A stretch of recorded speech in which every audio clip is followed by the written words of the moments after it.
Bonjour à tous et bienvenue dans le podcast À barreaux rompus, réalisé par le Génépi Belgique. À travers ce projet, nous donnons la parole à celles et ceux qui vivent, traversent ou questionnent le monde carcéral. Des personnes détenues à celles et ceux qui les accompagnent, en passant par les acteurs et les actrices qui œuvrent, de près ou de loin, dans et autour de la prison. Les paroles que vous entendrez ici sont celles de personnes avec leur vécu, leurs émotions et leur point de vue. Elles n'engagent qu'elles-mêmes.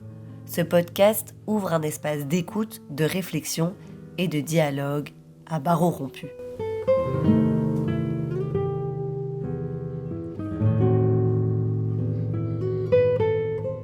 Dans ce premier épisode, on s'intéresse à un mot central dans le monde pénal, la réinsertion. On en parle beaucoup, mais qu'est-ce que ça veut dire concrètement ? Est-ce qu'il est vraiment possible de se réinsérer après un passage en prison ? Et d'ailleurs, est-ce que la réinsertion, telle qu'on la pense aujourd'hui, existe vraiment ? Ensemble, avec un groupe de personnes détenues à la prison de Marche-en-Famenne, on a voulu réfléchir à cette thématique à travers 6 questions. Pour y répondre, nous avons recueilli 3 points de vue. Celui des étudiants de l'ULB à travers un micro-trottoir, celui de professeurs et chercheurs, et enfin, celui des personnes détenues. Nous vous souhaitons à présent une bonne écoute.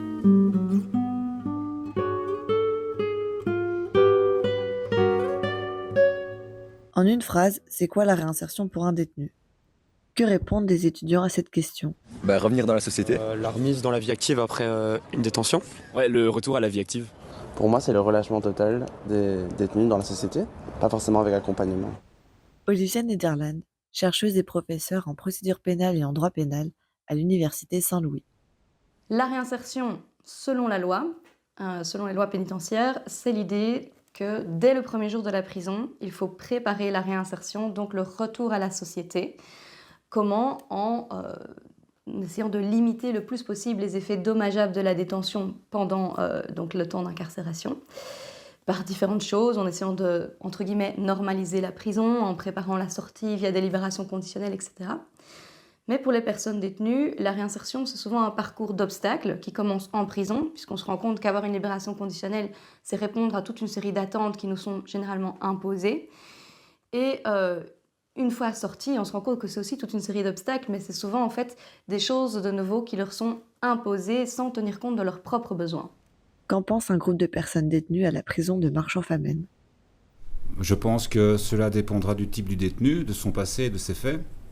Pour moi, c'est une prise de conscience. Comment j'ai pu en arriver là ? Est-ce que je dois faire pour ne plus que cela arrive ? Et de revenir dans la société. Tout dépend du détenu et de sa qualité humaine. Une personne avec cette qualité cherchera à comprendre ce qui l'a amené au délit, se remettra en question, tentera d'instaurer la réparation et essaiera de construire un éventuel futur. Pour moi, cela va être de retrouver un logement, un emploi, et à près de 50 ans, c'est déjà un sacré défi. Ça dépend la période, mais on ne prend jamais vraiment conscience sans une rétrospection. J'aime à penser que si tu veux, tu peux t'en sortir. Si vis pacem para bellum. C'est pour...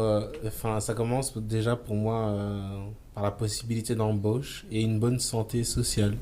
C'est-à-dire être socialement intégré, avoir des amis et tout ça.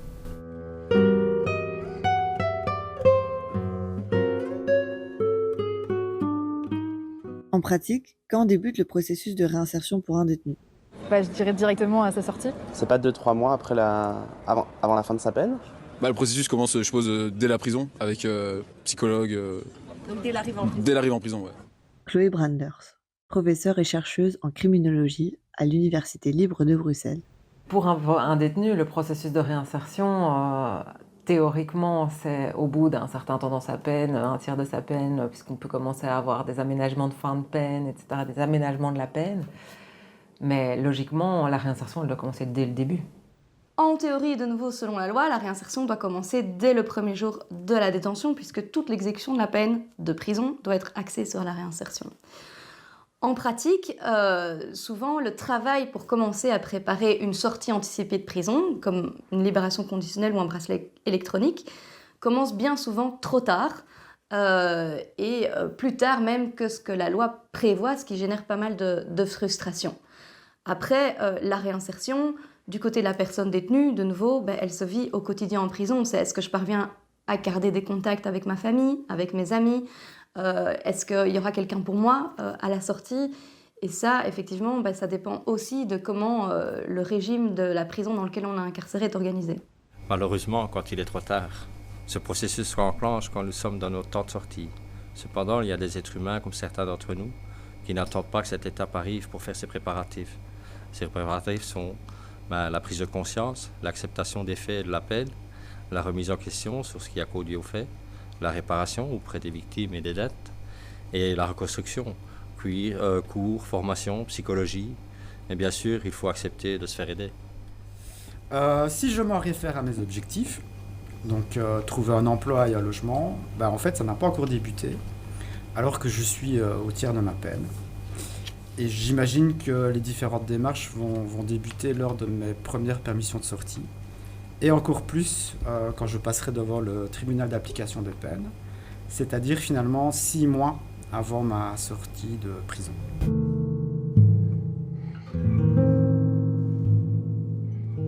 Quels sont les outils mis à disposition du détenu pour préparer sa réinsertion? Je dirais peut-être déjà des ateliers dans la prison durant sa détention, pour un peu qu'il puisse trouver un peu sa voie pour son futur. Sûrement des rencontres en prison. Il y a toute une série de choses de nouveau théoriquement qui doivent être mises en place. Maintenant, concrètement, ce qui est véritablement mis en place, ça reste encore un peu aléatoire et parfois un peu mystérieux. Maintenant, ils doivent avoir la possibilité de voir en effet des psychologues, possibilité d'avoir des formations en détention, possibilité d'avoir toute une série d'activités. On est sur aussi la question de la normalisation des conditions de détention, donc de pouvoir avoir aussi le fait de pouvoir être en détention de manière presque similaire à des conditions de vie hors prison, pour ne pas qu'ils soient trop désocialisés, etc. Donc il y a toute une série de choses qui peuvent vraiment participer à la réinsertion en détention. Mais maintenant, concrètement, il y a vraiment beaucoup de choses aussi qui manquent. Et il y a du budget qui manque, il y a du personnel qui manque. Et donc, voilà, il y a énormément de choses qui ne se font pas, mais qui sont prévues aussi théoriquement.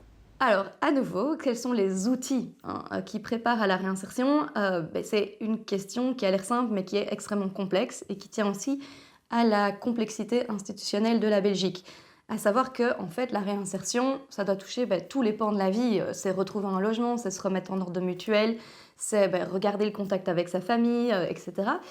Et donc, ça implique un peu tous les niveaux de pouvoir, puisque on sait bien, en Belgique, on a une répartition des compétences, que ce soit le logement, l'emploi, la santé, ça dépend de plein de niveaux de pouvoir différents, qui n'investissent pas tous le milieu carcéral. Et donc, en prison, entre par exemple ce qu'on appelle des services d'aide aux détenus, aux justiciables, qui vont justement aider à retrouver de l'emploi, à préparer la sortie, à mettre en place des suivis pour des problématiques d'assuétude, etc. Mais à nouveau, cette offre de ce genre de services est limitée, puisque les moyens sont limités dans ce secteur, et n'est pas la même dans chaque établissement. Donc il y a des listes d'attente, les détenus n'ont pas spécialement accès à ces services, n'ont pas spécialement accès aux services dont ils ont besoin. Et donc, de nouveau, souvent, c'est la grande débrouille en termes d'outils. Ça va dépendre extrêmement du lieu où vous êtes incarcéré, de la langue que vous parlez, de si vous avez du soutien familial à l'extérieur, etc. Et donc, il y a évidemment ici une grande inégalité entre personnes détenues. Pour ma part, pas grand-chose. Étant donné que je suis en préventive, je n'ai pas droit à un suivi psychologique. Mais par contre, les détenus en eux-mêmes m'ont beaucoup plus aidé, m'ont donné des informations que la prison en elle-même ne m'a pas données. Malgré mes multiples demandes, que ce soit à la direction, que ce soit au SPS, que ce soit à la SAD, que ce soit au greffe, j'ai essayé toutes les possibilités de prison cloud, mais à part les détenus, personne ne m'a donné une aide psychologique, étant donné que je suis en préventive.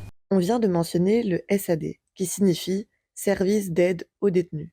C'est un service extérieur à l'administration pénitentiaire, composé de travailleurs sociaux, souvent issus d'ASBL agréés par les communautés, qui interviennent pour soutenir les personnes détenues sur le plan social, administratif et familial. Ce service n'intervient qu'à la demande des personnes détenues. En fait, la détention n'est absolument pas orientée vers la réinsertion. Et ça explique sans doute le taux de récidive énorme, qui est quasiment de 70%.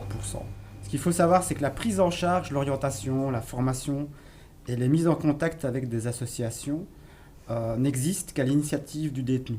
Il n'y a rien d'imposé, il n'y a rien qui est encouragé. Ça veut dire en fait que sans l'aide ou le soutien de personnes extérieures, trouver un emploi ou un logement, c'est quasiment impossible. On n'a pas Internet, on n'est pas joignable par téléphone ou par mail, Et donc se présenter à un entretien d'embauche ou se rendre disponible pour visiter un logement, c'est synonyme à chaque fois de démarches superflues et redondantes.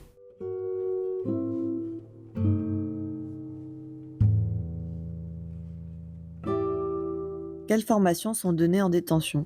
Je peux voir dans les films, en tout cas, qu'ils pouvaient s'instruire, faire des études ou travailler en prison. Je suppose qu'il doit y avoir peut-être des ateliers ou sur différents sujets ou différentes manières justement de se réinsérer ou en tout cas d'avoir quelque chose quand on est réinséré. En termes de formation, ça peut venir de deux côtés. Ça peut venir en fait soit de nouveau de services qui interviennent en prison pour proposer des formations. Et là, comme je le disais juste avant, cette offre, elle dépend vraiment d'une prison à l'autre. Et elle est de toute façon limitée, il y a de toute façon des listes d'attente, des conditions pour y accéder. Et par ailleurs, il peut aussi y avoir parfois ce qu'on appelle un travail qualifiant, donc du travail pénitentiaire qui est donné à des personnes détenues, mais qui permet d'obtenir une qualification debout. Et ça, c'est vraiment quelque chose d'intéressant, mais qui a vraiment très peu. Et donc ça, il faudrait effectivement plus l'investir, parce que dans tous les cas, l'offre reste encore trop limitée en termes de formation. Maintenant, avec le développement d'écrans et de prison cloud et de plateformes de services qui entrent dans certaines cellules, il y a ici, pour les détenus, pour qui la fracture numérique n'est pas un problème, un potentiel en termes d'accès à des dispositifs de formation qu'il faudrait investir. Il existe des formations de langue, des formations à court terme, par exemple comme la gestion. Moi, je pense pas que ce soit très utile les formations proposées en prison parce qu'elles n'offrent pas de réel diplôme ni de réelle plus-value sur le marché de l'emploi. Mais par exemple, la langue, c'est important. Et je trouve que c'est une formation... c'est la formation la plus pertinente donnée en prison, c'est les langues, le français et le néerlandais. Pas beaucoup malheureusement, en tout cas avec des formateurs, puis celle-ci reste souvent basique. Pour ma part, avec formateur, j'ai fait une formation couture. Celle-ci a duré 2 ans à raison de 2 fois semaine. Et j'ai aussi fait une formation aide ménager qui se faisait sur 8 cours de plus ou moins 2 heures. Et pour l'instant, je suis une formation de guide nature, sans formateur, qui se fait sur une durée de 2 ans à raison de 1 fois par semaine. Moi, j'ai voulu rester dans un processus instructif par l'étude, mais la réalité carcérale m'en a empêché. Par exemple, j'ai suivi un cours de comportementaliste canin. J'ai voulu enchaîner avec assistant vétérinaire. Mes projets de réinsertion n'étaient pas réalistes. J'ai voulu faire un métier en pénurie, aide-soignant. Encore une fois, mon projet de réinsertion n'était pas réaliste. Ici, dernièrement, j'ai voulu faire un cours d'éducateur à 2, et ce projet encore n'est pas réaliste.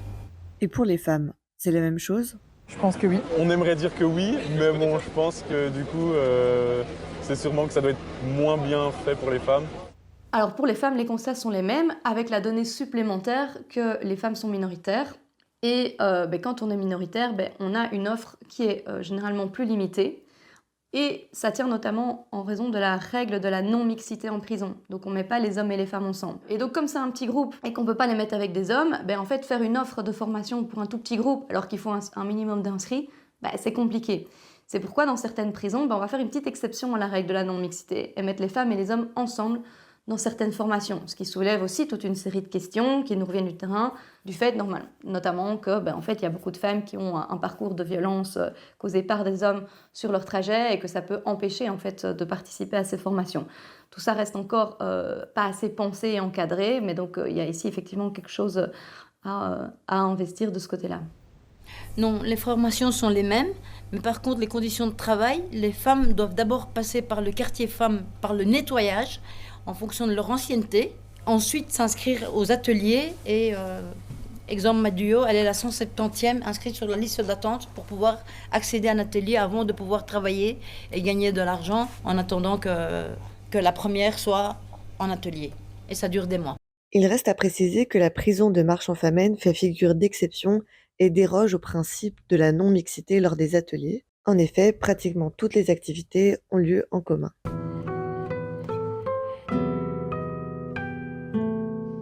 Que gagne un détenu en prison ? Cela est-il suffisant pour préparer sa réinsertion ? Moins de 1000, j'aurais dit. Déjà, il faut du coup avoir une activité en prison, je suppose, qui sont mis à disposition, mais ça ne doit pas être grand-chose, je sais pas. 1005 peut-être. Presque rien, franchement, il gagne très très peu. Quelques centimes d'euros de l'heure ou un truc comme ça. Ça dépend de ce qu'il fait. Mais comme il y a différents types de boulot aussi, Si c'est pas la même chose s'il est servant ou s'il est engagé par une entreprise à l'intérieur de la prison, quoi. C'est de toute façon, le travail en prison de manière générale est de toute façon sous-payé. C'est plus une manière de défrayer un peu les personnes que de véritablement leur assurer un pécule suffisant. Parce que dans la réinsertion, il y a d'une part tous les frais afférents à simplement la vie, mais aussi on est face à des personnes qui doivent aussi rembourser des frais de justice, qui doivent indemniser des victimes. Donc on a énormément de frais supplémentaires qui ne sont pas pris en charge. Et donc il y a aussi d'autres types de gagner de l'argent qui ne sont pas l'argent officiel. Environ 20% des détenus travaillent à la prison de Marche. Pour les 80% restants, ils doivent compter sur leur soutien financier à l'extérieur ou l'aide sociale limitée à 75 € par mois pour maximum. Un détenu perçoit un montant qui varie de 140 € par mois en tant que servant d'aile et plus ou moins 250 € par mois pour les aides à la cuisine et jusqu'à un maximum 550 € par mois pour les travailleurs ateliers. Les détenus sont payés à l'heure, jusqu'à 4 € de l'heure au maximum, ou à la production, 2,50 € pour la confection d'un gilet pénal par exemple. Alors, de ce salaire, il convient de déduire le coût des communications téléphoniques, extrêmement cher en prison, les achats des produits d'hygiène, de santé et d'entretien, de la nourriture, de vêtements, les indemnisations des parties civiles et des frais de procédure, les séances de psy, etc. Au final, très peu de détenus sont capables de mettre régulièrement de l'argent de côté en prévision de leur sortie. La réinsertion est-elle efficace? Non, je crois en général, non. J'aurais tendance à dire non, je suppose. Beaucoup repartent en prison. Alors, la réinsertion, telle qu'on la pense, telle qu'on l'organise à l'heure actuelle, est-ce que ça marche? Malheureusement, comme je le disais, en prison, il n'y a pas suffisamment de choses qui sont mises en place. L'offre n'est pas adaptée, en fait, au profil des personnes. Et surtout, en fait, une idée très intéressante qu'il y avait dans la loi pénitentiaire et qui n'est pas appliquée, c'est que normalement, la réinsertion, c'est quelque chose de co-construit avec la personne détenue. Quels sont véritablement ses besoins et pour le rendre acteur, en fait, de sa réinsertion. Quand on vient, en fait, avec des contraintes stéréotypées qui sont imposées parce qu'on pense qu'on peut mettre cette personne dans une case et que par rapport à tel profil, il faut mettre telle chose en place pour éviter la récidive, en fait, souvent, ça ne marche pas. Et ce que les assistants de justice qui travaillent, en fait, avec les personnes qui sont en libération conditionnelle et qui sortent, nous disent, c'est que la prison, on travaille sur ces idées de façon très laboratoire et qu'en fait, quand ils rencontrent les personnes, il faut tout reprendre à zéro. Parce qu'ils ont dit OK pour une formation qui ne leur convenait pas, parce qu'il fallait bien dire OK si on veut sortir. Et donc, il faut tout reprendre à zéro pour mettre sur la table quels sont les besoins, qu'est-ce qui peut marcher pour cette personne dans ce contexte. Et alors, dans ce cas-là, si c'est vraiment individualisé, ça peut marcher. Étant donné qu'il y a peu de moyens mis en place pour une réinsertion, je dirais que la réinsertion est une réussite à partir du moment où on ne récidive pas. Ce serait la définition générale parce que au final, c'est le détenu à lui laisser pour compte qui, selon sa volonté propre, va se réinsérer.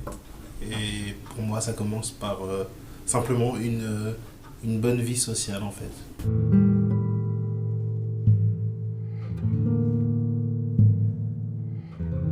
Et finalement, qu'est-ce qu'une réinsertion efficace? Mais quelqu'un qui, après sa détention, ne doit pas attendre plusieurs mois, etc. et se sente directement inclus dans la société à nouveau.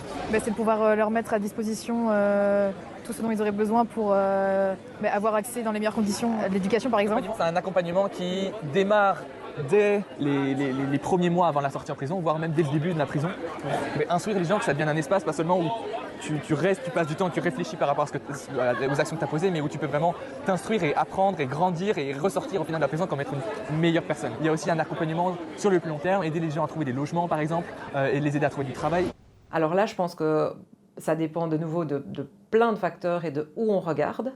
Mais donc une réinsertion réussie peut être au regard du système pénal ou de l'état de droit. Il y aurait quelque chose de l'ordre d'une part de la non-récidive, peut-être d'une insertion socio-professionnelle, donc quelqu'un qui soit affilié à un réseau social et aussi qui puisse avoir un emploi, qui puisse avoir un logement, qui puisse avoir toute une série de coches, de cases à cocher plutôt au regard du système pénal.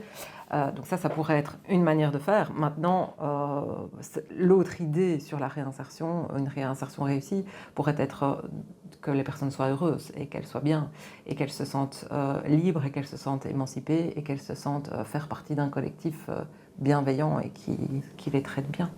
Déjà, on pourrait commencer par mettre en application le plan de détention. Ça a été voté il y a une dizaine d'années Et il prévoit justement un processus de réinsertion durant toute la durée de détention. Alors, pourquoi est-ce qu'il n'est pas appliqué? Par faute de moyens budgétaires. Et pourquoi est-ce qu'on ne se donne pas les moyens? Justement parce qu'aucun ministre n'estime prioritaire de s'occuper de la réinsertion des détenus. C'est vrai qu'on voit souvent le monde politique s'émouvoir du taux de récidive ou de la surpop. Il souhaite construire plus de prisons. Par contre, il refuse d'admettre que c'est le système carcéral belge qui est totalement défaillant et inefficace. Alors j'ai une belle petite métaphore, c'est la métaphore de la piscine.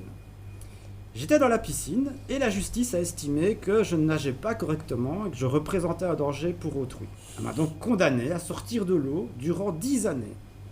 Et après ces 10 ans, je vais pouvoir retourner nager, mais on va attendre de moi que je nage mieux que la majorité des personnes qui, elles sont restées dans la piscine. Évidemment, j'ai pas eu de cours de natation, on m'a pas donné de brassard ou de bouée. Est-ce que maintenant on doit s'étonner que la majorité ne sache toujours pas nager, ou même, pire, se noie en replongeant dans la piscine? C'est en fait ce qu'il faut bien comprendre, c'est qu'en Belgique, la détention n'a pas pour vocation de réinsérer les détenus et d'éviter cette fameuse récidive. En fait, la détention met juste à l'écart de la société. Je parle surtout au nom des femmes que je rencontre au quartier femmes. La plupart d'entre elles sont à la rue et sans adresse. Donc, elles doivent avoir une adresse de référence pour pouvoir avoir une libération en préventive.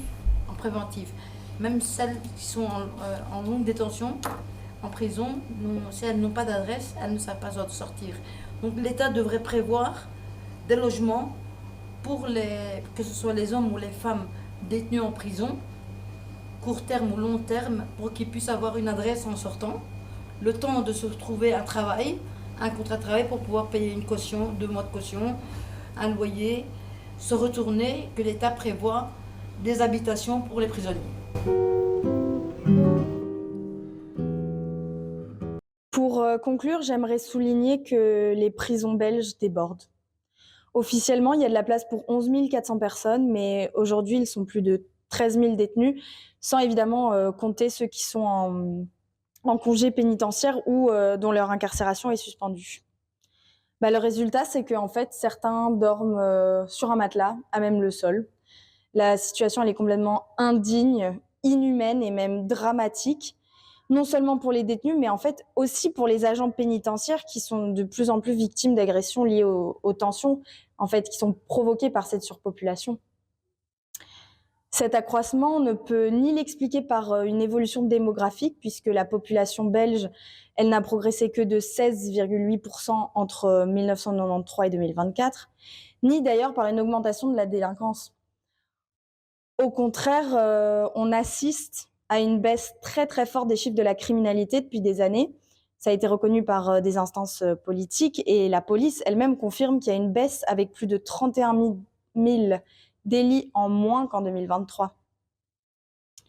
Cette situation, elle est surtout terrible pour la société, car les conditions qu'on offre aux personnes détenues, en fait, elles leur permettent pas tout simplement de se préparer à une réinsertion, alors qu'en fait, la plupart d'entre eux, ils quitteront la prison un jour ou l'autre.